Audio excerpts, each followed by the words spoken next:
What's up, guys? I'm LQ. This is the LQ Review. Thank you so much for joining me here on my YouTube channel. This is where I talk about all of the geeky, nerdy stuff that I love to talk about, and that includes movies, video games, comic books, TV shows. If it's nerdy, if it's geeky, I love to talk about it here.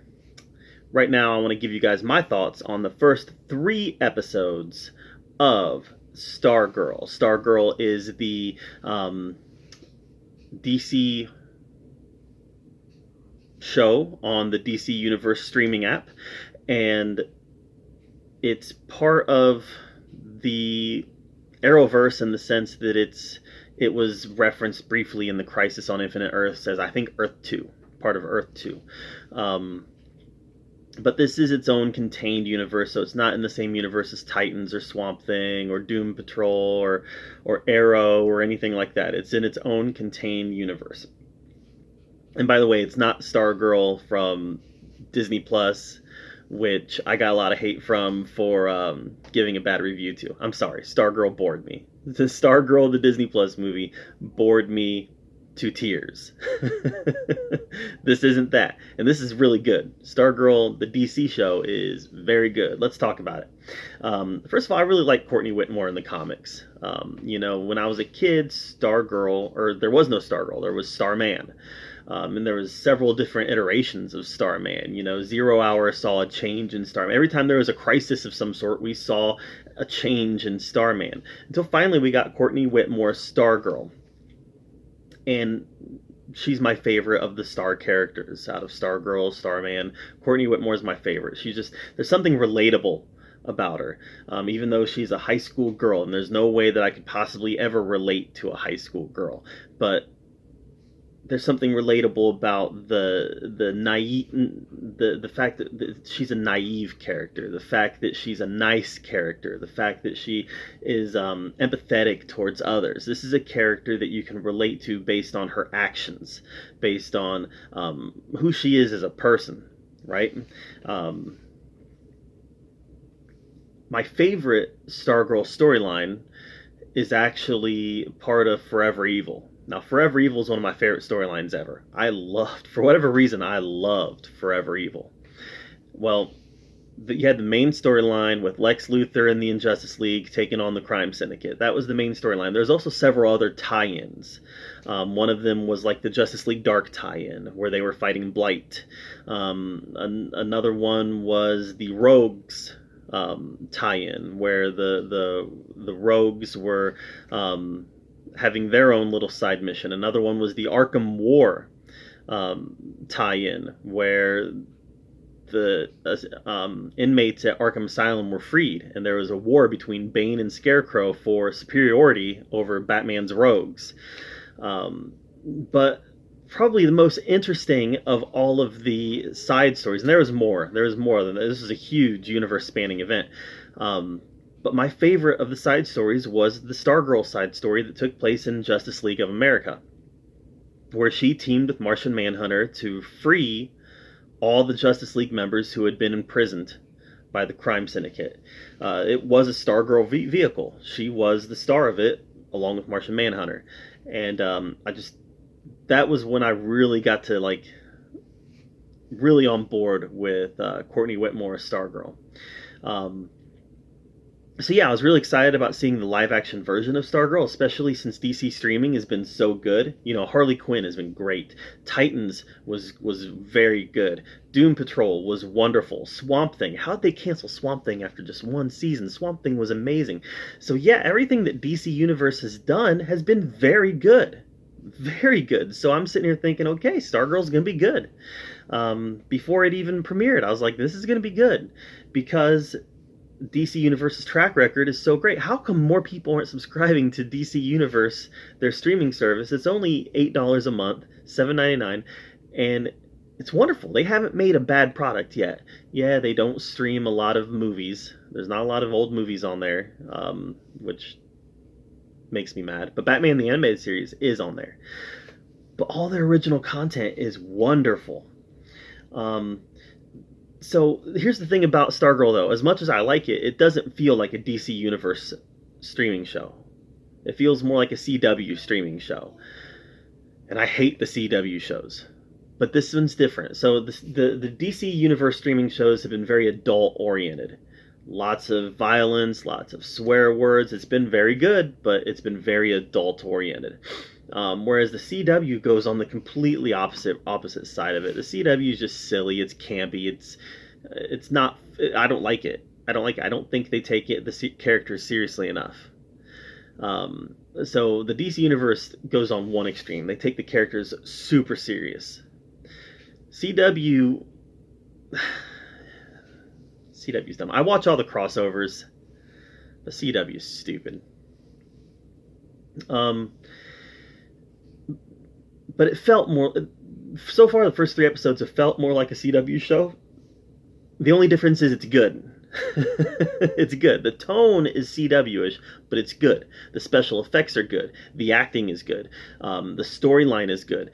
The writing is good. Everything about it's good. It just feels like it's a CW show.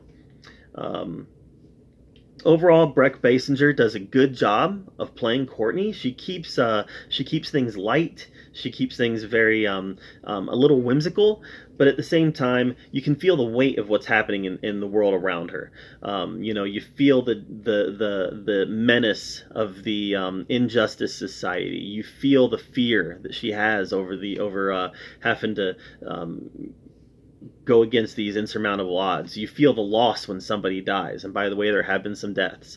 But you feel that loss. So it's very light, but very you feel the weight of what's happening, and she does a good job of playing both sides of it. The only other time I'd seen Brec Basinger was in what's that shark one? 14 meters down, or whatever it is, 17 meters down, whatever it is. Uncaged, the second one. She played this snobby, mean girl, and wasn't in it much. So I was very happy with what I saw of her in these first 3 episodes. Now, I was never really a fan of the Justice Society. I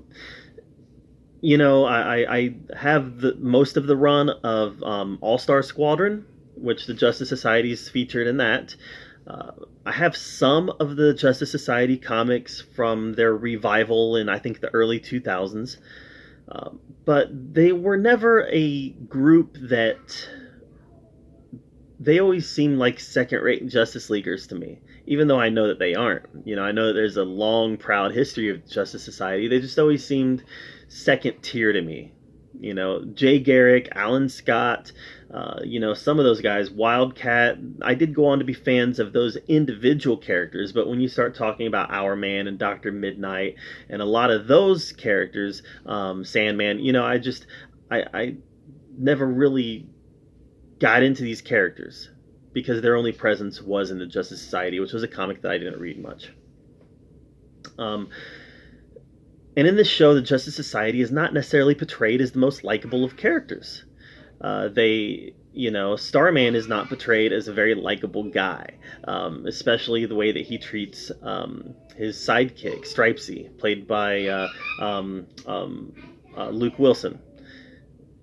They just struck me as this arrogant group who had their downfall coming. Now, maybe we'll see some flashbacks later on where we learn that they weren't that way, but it just seems to me like the Justice Society was not portrayed in a positive light here, especially Starman. Luke Wilson plays Stripesy / Pat Dugan, and he's been a very big bright spot so far in this series. They kind of portray him almost as a not really a Tony Stark character because he's not rich, but the same kind of mechanical know-how. He creates what is essentially Iron Man armor mixed with the Iron Giant armor, just out of spare car parts. So he's definitely got that kind of tech genius. And he becomes a superhero in his own right through the course of these first 3 episodes as Courtney's sidekick. But clearly they had a budget to work with this Stripe robot. There's a couple scenes that looks a little questionable, but overall, the special effects are far and above anything that the CW puts out. Luke Wilson, like I said, he has been a definite bright spot. He's a little cheesy at parts, but he sells the character with his earnestness, and I think that's why they probably cast him, because he's very good at playing an earnest individual, somebody who delivers seriousness in spite of the wackiness that's happening around him, and that's something that he's definitely doing well in this. So Luke Wilson sells it as Pat Dugan, and he's definitely one of the big bright spots. Amy Smart, who I love Amy Smart. Road Trip, Varsity Blues, 12 Dates of Christmas. I love me some Amy Smart. She's not really been in this a whole lot. In the third episode, we saw her a little bit more. She started to take a little more active role in the storyline, but still, Amy Smart is still very much a supporting character as Courtney's mom. So I kind of look for her role to start to expand, because she's starting to get closer to Icicle, who is the leader of the Injustice League, and a very menacing character in his own right. So I look for her role to grow as the series progresses. I think the series is 13 episodes, so we're, still at the very beginning. But so far, Amy Smart has very much taken a back seat. The Injustice Society, speaking of them, they've been very menacing. Brainwave, Icicle, they're the two that have made the biggest impression. Brainwave had a prominent role in episodes 1 and 2. Whereas Icicle, who is the leader of the Injustice League, he's taking a prominent role in episode 3, and I believe he'll be the prominent one moving forward. It was cool seeing Solomon Grundy in live action, even though it was kind of sporadic and as a CGI character, but it was great having Solomon Grundy there, because I'm a big Grundy fan. Overall, this show has a lot of potential moving forward. Parts of it were cheesy, especially the stuff where she's learning how to use the staff, but overall, it's been very, very good so far. Luke Wilson does a great job of selling it, as does Breck Basinger as Courtney Whitmore. She is just she's got a lot of energy and a lot of screen charisma, and even though some of what she's doing with that staff is goofy and silly, riding it like a surfboard, it's just kind of dumb, they're selling it. I got to give it to them that they're selling it. They're making it look like, they're making it believable. So overall, I can definitely recommend Stargirl based on the first 3 episodes, and I'm looking forward to seeing more. But I'm just one dude. Have you watched the first 3 episodes of Stargirl? If you have, what did you think? Let me know in the comments down below. Are you a subscriber of DC Universe, or are you just waiting to watch it on the CW? Let me know that as well. I tell you guys, I gotta push DC Universe. The original programming is phenomenal.